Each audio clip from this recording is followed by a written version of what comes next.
is very foolish, which I say did encourage me to be quite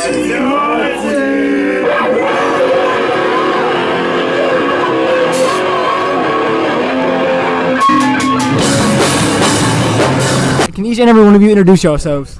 I'm the Green Peen, Master Jackoff.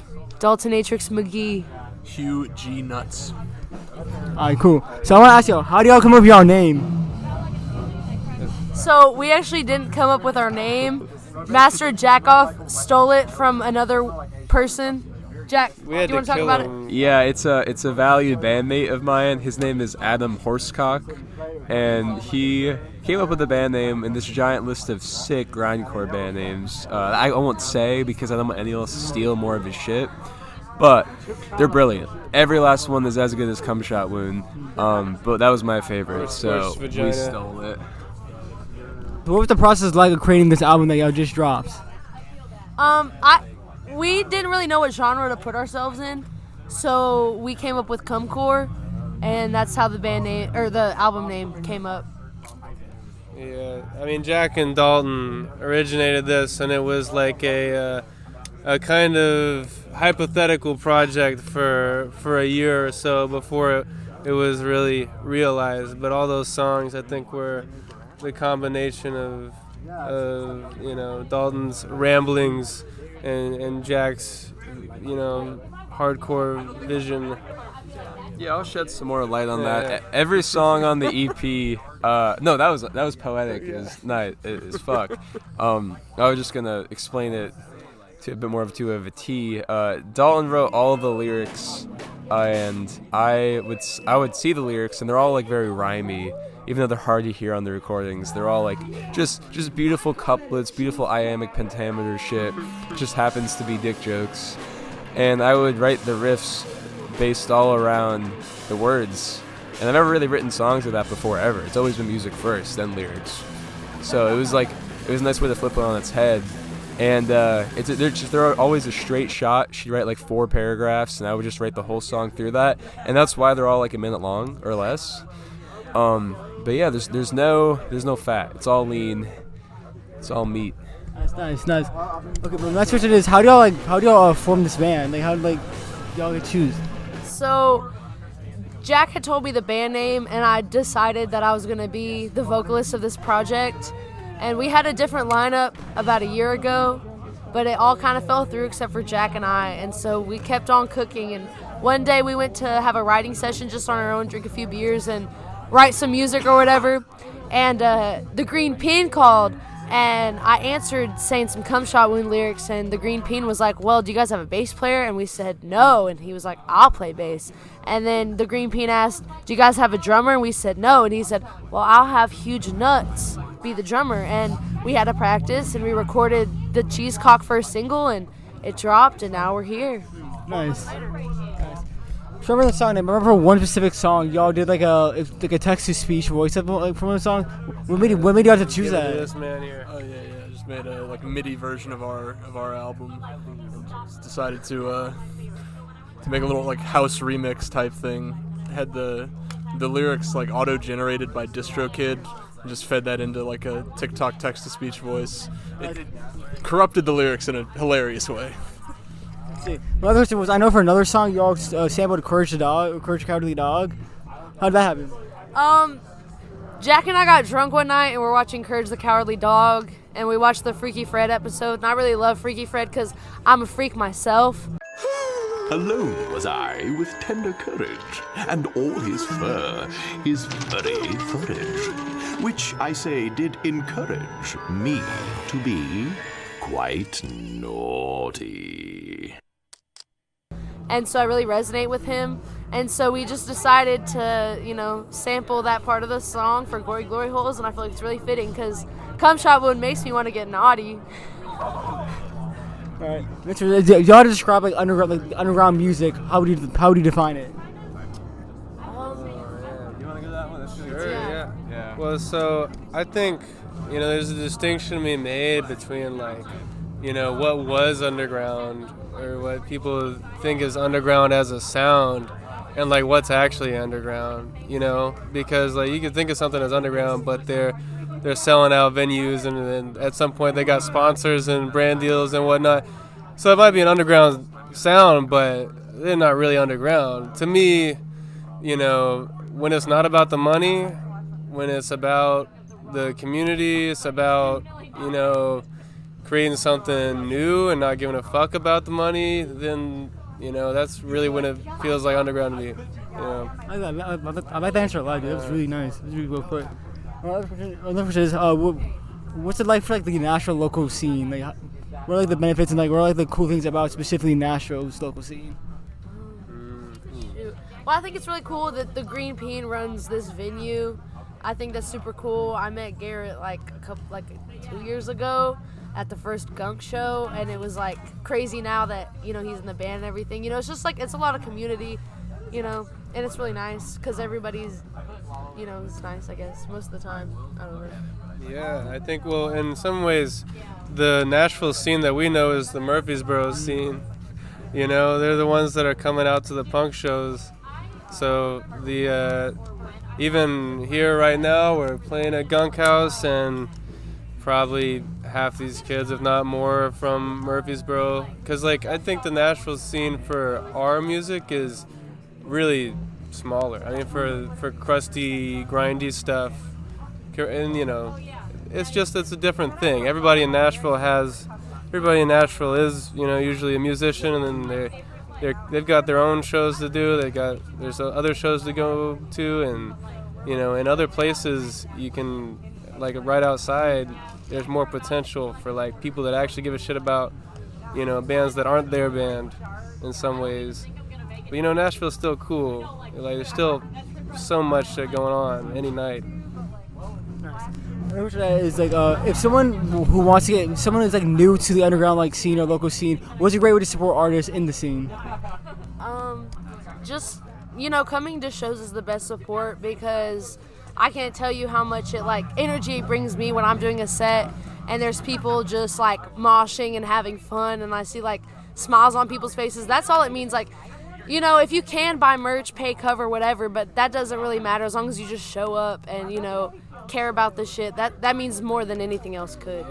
Yeah. Your time. That's all you got at the end of the day. You know, if you spend your time supporting somebody else, that says something a lot more than anything else you could give them, you know? And I mean, it makes the spots themselves more valuable too when people show up. You know, like maybe say it's your first time at the show and you show up to Gunk House and there's like 100 people here and they're all having a good time. Well, even if they didn't come for any particular band and they came to have a good time, it paints it like a happening place. And all the other bands that are playing, they get seen more because of that. So like, you know, we still love the people that are just here just to chill too, you know. Yeah, anyway, yeah, but just being here, just seconding all that, yeah. Seconding all that. I guess building on that question, what's like a good way to start looking and finding out different artists in your area? That's a way to find out when shows are happening.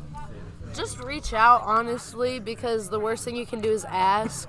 You know, like for our first show, we recorded our first single, and then I just hit up some friends and I said, hey, I know you guys sometimes book shows, could you book us? And they ended up booking us, and then from there, you know, once you find like you're in, you're just, you know, you can get immersed in it. Yeah, I would also add, like, having something to offer, whether it be like any kind of, like, you might make flyers, you might make sick flyers, you might have a spot, you might have, you know, like, you might be able to provide a PA, anything that you can do to help make the thing happen, particularly talking about underground stuff. But, you know, in a place where there's so many bands, people really do need like an extra thing to bring people out, you know? Like, I mean, for us it's the house, obviously. Nobody cared about our band before we started booking shows. Not talking about Cumshot Wound, but previous band. But yeah, that's all I got to say. If you had to give advice like upcoming artists or bands that want to get their music out there, what's like a good way to start doing that?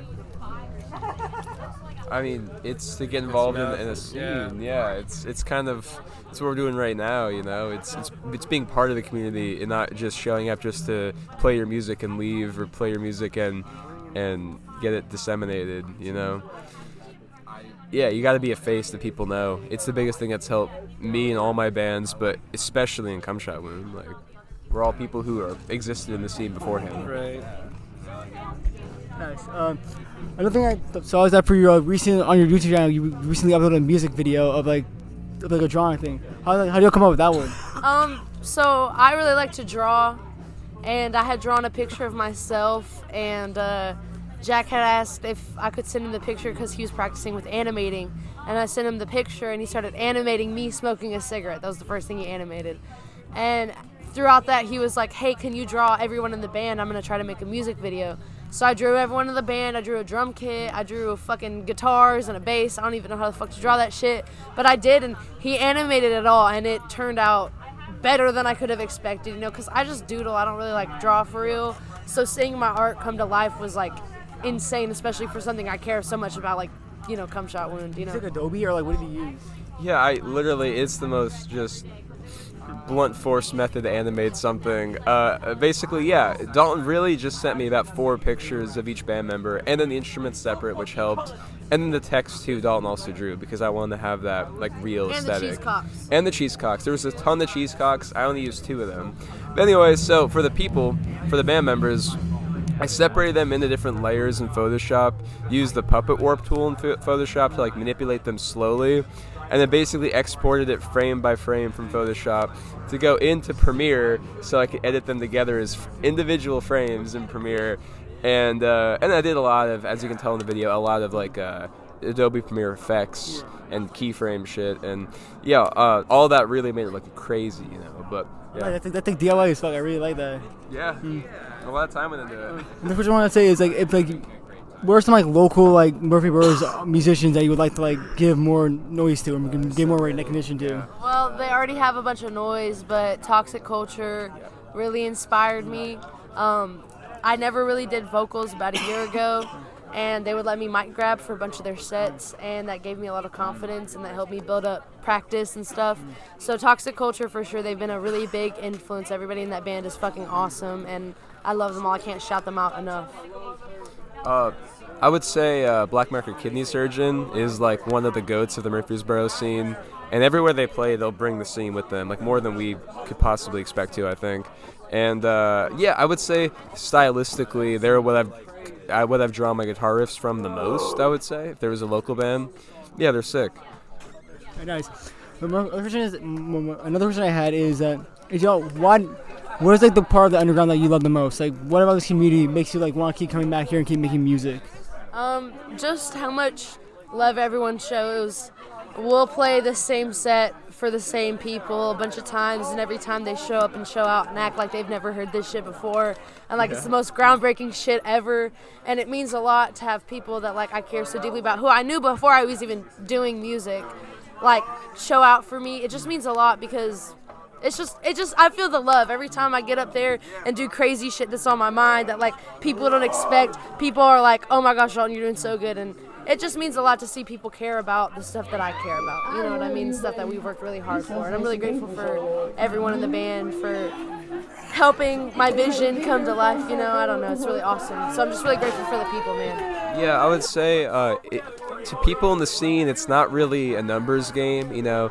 Like, I think a lot of people who aren't part of the scene will look at a band and be like, oh, they only got like 50 streams on something. But like, to someone in like the scene, like they've seen them play live, they've seen the energy and felt a crowd go crazy to them, and they might as well be superstars to them. They might as well be rock stars to them. And with that comes with some extra responsibility that I don't think most people in the scene are equipped to deal with. But they, I mean, you still get that feeling of, you know, like, oh, what you're doing is important, and it's actually affecting people. And yeah, you won't get that in a vacuum. You won't get that with even a following online, but seeing it in person is where it actually matters, you know. I really like that answer. I guess like my final question is, what do you have coming up? Any other concerts coming up? Any like places you're playing at, or?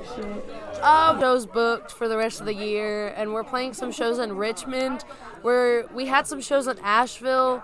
With the situation in Asheville, we don't know, but our hearts go out to everybody who's affected because my uncle personally, we're supposed to stay with him when we played in Asheville, but he got affected by the hurricane. So, our hearts go out to everybody there. But we have a lot of cool shit planned, and we actually got a camper, but it has termites. Well, had termites. I don't know. I mean, that's what you get when you get a trailer off Facebook Marketplace, but we want to go on tour soon. We want to spread the message of the Cumshot Wound, So, hell yeah. Other than that, lots of local shows still. We're playing regularly. I mean, this month was particularly packed, but we're playing a lot still locally, and we already have stuff booked through end of February now too. And what's our next show? Do you remember? Our next show I think might be Halloween at Two Rivers. So that'll be fucking awesome. It'll be the third year at Two Rivers Tunnels for Halloween. It's gonna be a dope show. Hella other good bands are playing. Some out of town bands that we love. It's gonna be a good fucking night. I'm gonna be dressed as a pimp too, so yeah. And that's Two Rivers Skate Park. You can just look up the address publicly for that one. What else you got? I just have one last question. I'm Okay. waiting for her to finish, but where can we find each of y'all online, or we're gonna they reach out to you if they want know about upcoming concerts? I'd say the band Instagram. It's cumshotwound.orgasm, but the O in shot is a 0 and the O in orgasm is a 0. But it's kind of hard to find, so if not, we have our own personal social medias. Mine is Daltonatrix. Reach simple as it sounds. Reach out to Daltonatrix. That's the easiest one to find. Yeah. And that's the person you really want to talk to anyway, I mean, duh, right? Well, I appreciate y'all letting me interview you, and I hope you have a good set. So much. We really appreciate it. Thank you so much. Peace and love. Thank you. Thank you again. I'm sorry that was so all over the place. Y'all good. I think we did good in the end. Yeah. I had a cold this whole week, and then I had a 12-pack, and then somehow it became a 0-pack, and then there was tequila, and there was vodka, and there was everything flowing, and my mouth gets to guzzling, because I have no self-control. I love you too, Sage. I love you, baby. You're so sexy. Thank you for showing up. They better get here before I start flirting with the whole crowd. Oh my goodness. No, but this is the drunkest Cumshot Wound ever. I'm gonna sound like dog shit, cause I just got over a cold. What the fuck? Cause the party never stops. Cumcore just came out fucking today, bitch.